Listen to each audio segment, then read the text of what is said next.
সামগুৰিত ভূমাফিয়াৰ দপদপনি জাতীয় সংগঠনৰ নেতাক ভূমাফিয়াই ভাবুকি প্ৰদান কৰাৰ অভিযোগ দীৰ্ঘদিন ধৰি পুৰণি গুদাম আৰক্ষী পহৰা চকীৰ অন্তৰ্গত বিভিন্ন স্থানত ভূমাফিয়াৰ উপদ্ৰৱ ভূমাফিয়াই অবৈধভাৱে পথাৰৰ মাটি খনন কৰি অহাৰ অভিযোগ উত্থাপন নগাঁও জিলাৰ বন বিষয়াৰ ওচৰত লিখিত অভিযোগ দাখিল কৰিছে এজিপিৰ নগাঁও জিলাৰ যুটীয়া সম্পাদকৰ ৰাইজৰ অভিযোগৰ ভিত্তিতে অভিযোগ দাখিল কৰা হৈছে তাৰ পাছতে তেওঁক নানা ধৰণৰ ভাবুকি প্ৰদান কৰাৰ অভিযোগ উত্থাপন হৈছে যদিও পাৰ্স নামৰ এজনৰ বিৰুদ্ধে ঘটনাৰ সৈতে জড়িত থকাৰ অভিযোগ ঘটনা সন্দৰ্ভত যুটীয়া সম্পাদকজনৰ সামগুৰি আৰক্ষী থানাত লিখিত অভিযোগ দাখিল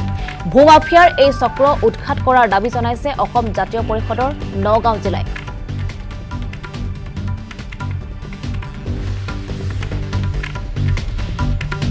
দিনমানৰ আগতে সংবাদ মাধ্যমত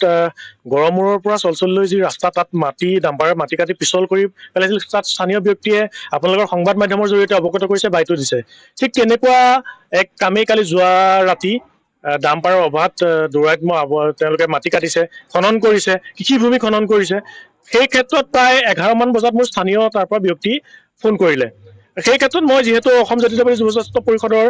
নগাঁও জিলা সমিতিৰ যুটীয়া সম্পাদক মই নগাঁও জিলাৰ ডিএফঅ গৰাকীলৈ ফোন কৰিলোঁ আৰু ডিএফঅ গৰাকীক ধন্যবাদ জনাইছোঁ তাৎক্ষণিকভাৱে তেওঁ সিদ্ধান্ত গ্ৰহণ কৰিছে আৰু চালনাৰ বিট অফিচাৰ গৰাকীক তেওঁক অৱগত কৰিলে ঠিক ডিএফঅ গৰাকীক ফোন কৰা 10 মিনিটমানৰ পাছতে চাপানলা বিট অফিচাৰ গৰাকীয়ে ফোন কৰিছে মই তেওঁ মোৰ নম্বৰটো যিহেতু মোৰ লগত নাছিলে তেওঁ ফোন কৰোঁতে মই সুধিলোঁ তেওঁ কৈছে মই চালনাৰ বিট অফিচাৰ গতিকে মই তেওঁক ক'লোঁ তেওঁ কৈছে ক'ত মাটি কাটিছে মই সেই কথাখিনি ক'লোঁ আৰু যি কিগৰাকী স্থানীয় ব্যক্তি আছে তেওঁলোকেও সেই কথা জনাইছে তাৰপিছত ঠিক 10 মিনিট 11 মিনিট মানৰ পাছতে যোনখিনি জেগাৰ পৰা মাটি কাটিছে সেই মাটি কাটি জেগাৰ পৰা এগৰাকী ব্যক্তি পাৰ্শ বৰা বুলি মোলৈ ফোন কৰিছে ফোন কৰি তেওঁ